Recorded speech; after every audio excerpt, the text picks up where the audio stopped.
I always liked the idea of traveling, of being location independent, of basically working from my laptop, living wherever I want, work as much as I want, and potentially earn as much as I want without any cap, right? I think that's kind of the idea that we all like. For the longest time, really, for about 6 or 7 years, I was experimenting with different careers that could potentially, give me this opportunity to really be location independent, right? So since 2019, I tried different careers that would lead me to this independence, to this freedom, right? I tried programming for about 2 years. I actually grew not to like it that much, so eventually I left it without even getting my first job. I tried marketing. I tried digital marketing. I was learning about Google Ads. I was learning about Facebook ads. I was considering opening up an ad agency, but yeah, it just wasn't, I guess, interesting enough for me to go all the way through it. So I left that after about 6 months. Then I tried copywriting, and that's kind of the side hustle that I had, let's say, the most success with. So I actually got a couple of clients. I was working for a company as an email copywriter. I was writing emails for them for about a year while I was working at my 9 to 5 job. But yeah, slowly I realized that that too wasn't really going to, make me enough money to be financial independent or location independent. So I'm gonna go into more detail about that. And this was back in 2023. I finally decided to quit my job, which was in Dublin, Ireland at the time. And at the time, I was working as an email copywriter for about a year. I was working for a client, and I was writing them daily emails, for their newsletters. So the initial idea for me was actually my dream was to be a freelance copywriter, right? To work online, to search for clients, and to live in Thailand, specifically in the city of Chiang Mai, which many of you know is a hub for digital nomads. So that was my dream for the longest time. And at the end of 2023, I finally decided to give it a shot. So I quit my job. I had a client, and I said, let's go all in, let's move to Chiang Mai, and I will figure it out from there, right? So immediately as I landed in Chiang Mai, I remember how beautiful the city was, how much I liked the country, how much I liked the culture and the people, right? And I knew that I wanted to stay there. So the first thing I did was, as soon as I woke up the next day, I found the nearest co-working space next to my hotel, and I paid for a how do you call it, for a subscription in the co-working space, because I wanted to really hustle and to really work hard to get more clients and to make it. So long story short, I stayed in Chiang Mai for about 3 months, and I didn't see much of Chiang Mai, to be honest, because I was just in that co-working space, working all day, finding clients, practicing my copywriting skills, because as I said, I really wanted to make it. And what I realized is that I was spending actually more time trying to get clients, through various platforms, through Upwork, or I was trying to contact the clients directly through Facebook or through Instagram, right? And so unfortunately, I did get a couple of clients there, but I realized that the money simply wasn't enough to sustain myself. This was back when ChatGPT was also getting popular. So many clients, they would rather write the email themselves with the help of AI rather than hire relatively inexperienced copywriters for their emails, which was a problem for me. And plus, really nobody tells you this, but if you're a freelancer, like the competition is really fierce. There are people who from third world countries who are excellent copywriters. They can write really well. they have a knack for marketing, and they request a much lower hourly wage than I would need to sustain myself in Europe. Just because the country where they're from is has a lower standard. So that was a big problem for me, the competition and actually getting clients, plus the advent of AI. And so after about 3 months, unfortunately, the math just wasn't there. I was spending more than I was earning. So I decided to cut my losses short and to go back to Croatia, to my hometown, and reassess my whole situation, right? And so it's really funny because one of my clients was actually a trading prop firm. So I was writing emails for this prop firm, and that's when I first actually came in contact with day trading. I realized that they had traders trading for them, and they could make a pretty decent amount of money in a relatively short amount of time. So that was very attractive to me. And so when I finally decided to leave copywriting, I started researching about day trading. So ICT was very popular at the time, and so I said, okay, let's try this. It's probably the last profession that I'm going to try to be location independent. And if this doesn't work out, I will just get a regular 9-to-5 job and work a career. I started studying really hard all the ICT content out there, the 2022, 2023 mentorship, and I'm sure that whoever tried listening to those mentorships, they're pretty long-winded, they're pretty intense. As in, the mentor ICT, he likes to go off the rails a lot. So it takes really a lot from the listener to keep your focus, to keep your concentration, and to really get in the concepts that he's trying to teach. But I decided to make this thing work, right? So I didn't want to give up, because this was my last chance at trying to be free, at working on my financial independence. So I had to make this work. I made this smart decision to start demo trading. At first, I did not go in with real money. And I remember that I was trying to scalp on the 1 minute, as many beginners do, which is the last thing you should be doing. But I guess the lower time frames, the 1 minute looks more appealing. I guess it's faster than the 5 minute or the 15 minute. And so, yeah, that's what I was attracted to. And I said to myself that I will demo trade for about 3 months, and if I'm profitable, then I'll start trading with my own capital.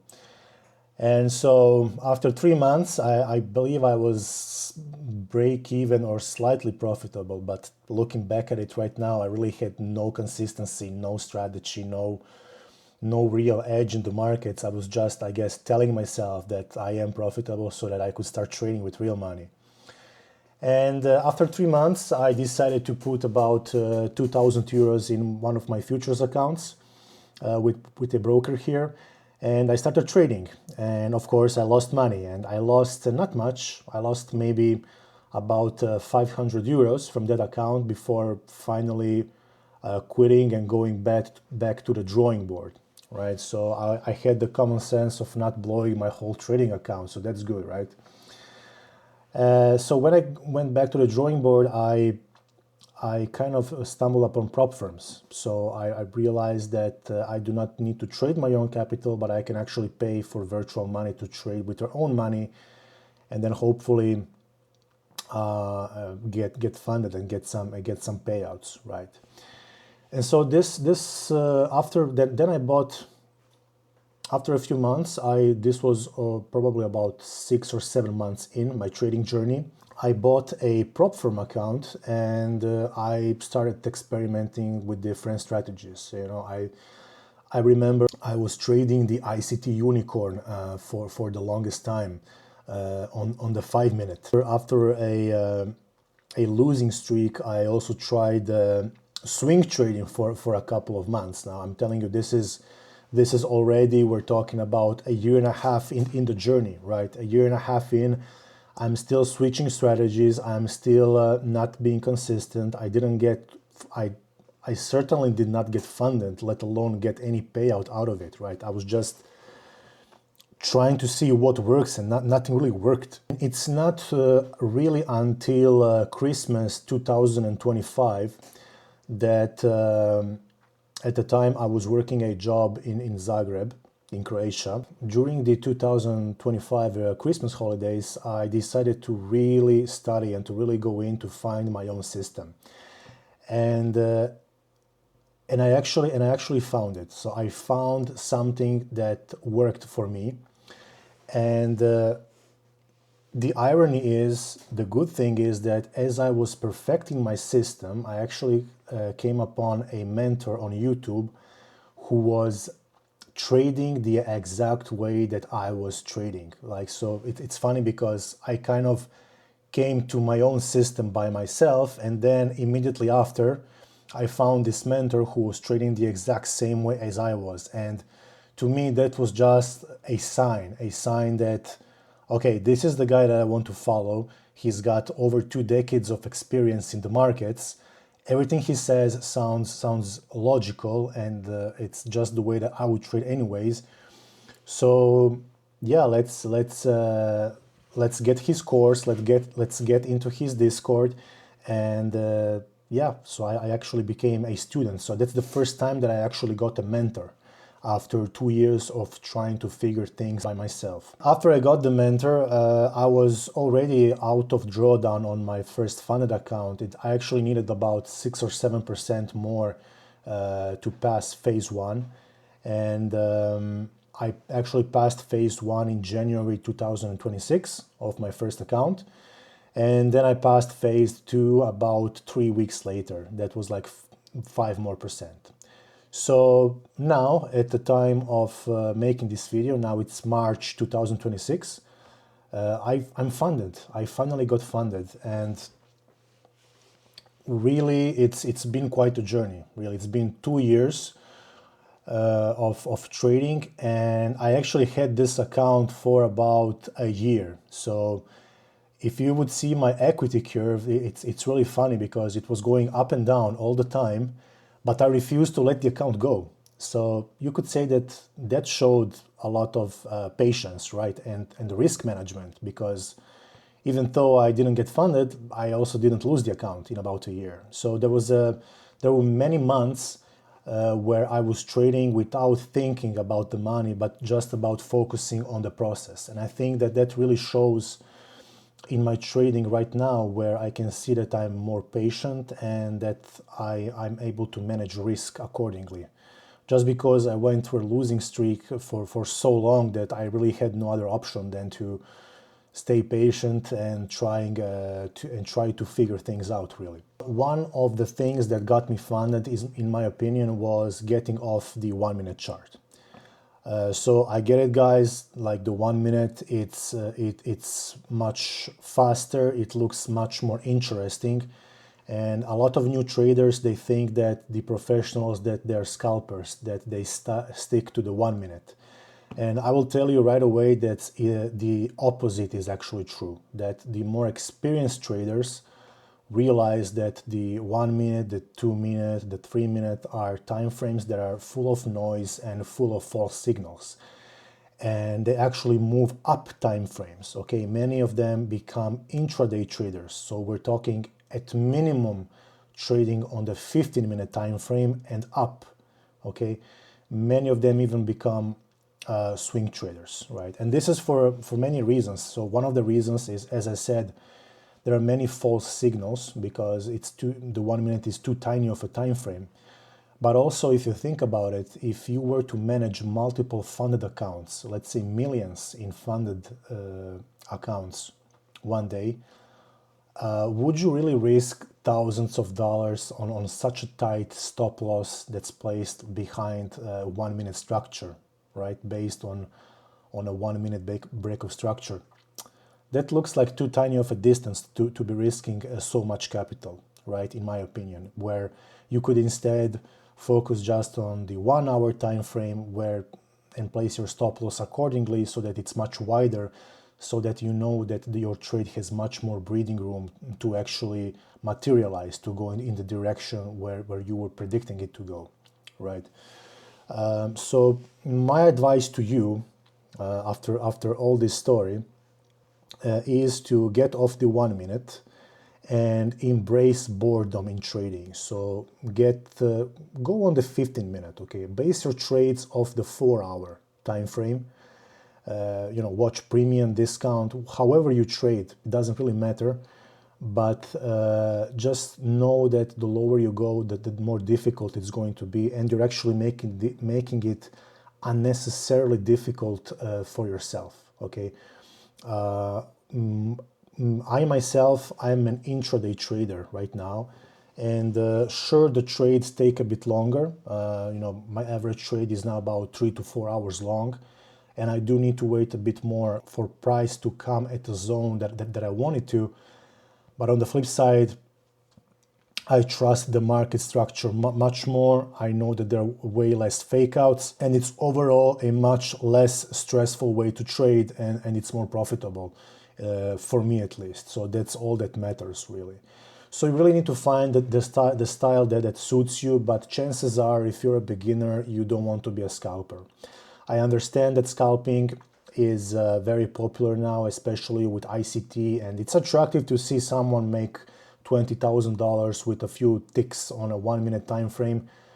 But the thing is, all of these mentors, all of these gurus, they're not really showing you the losses, right? They will post a really attractive trade. There was a perfect retracement and a perfect take profit of like 5R on the 1 minute, and he made $20,000 in like 20 minutes. That's great. But, there's like 5 or 6 losses before that where they're really hard to manage mentally, right? And if you want to make this trading thing work for the next 20 years, you really need to see if this is sustainable, right? From a stop loss perspective, but also from a psychological perspective. Do you want to be stressed all the time, looking at the charts, seeing if you will make money that day based off a fluctuating 1 minute candle? For me, the answer was no. I really prefer intraday trading also because it's much easier mentally, and it's much less stressful. I can just place the trade. I can turn off the chart, maybe put some alarms on the targets where I'm taking partials, and that's it. It's the easiest, kind of most relaxed way to trade ever. Who knows, maybe even in the future I might become a swing trader even. I might only stick on the 4 hour. Right? For now, I really do like the 1 hour and the 15-minute time frames. I think they're the perfect time frames. This was kind of my story until I got funded. It took me over 2 years of trial and error to finally find my system, to finally know myself and the type of trader that I am, and I finally got funded. So I will keep posting videos now until I get my first payout. And if I do get my first payout, or should I say when I do, because I plan to get it, I will probably make a short video series on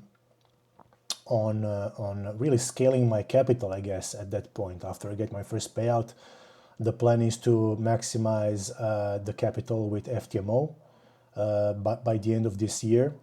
Or should I say, whatever it happens, I'm not going to put a hard deadline, to not put pressure on myself. But in any case, I will be documenting the whole journey, and hopefully it will help you,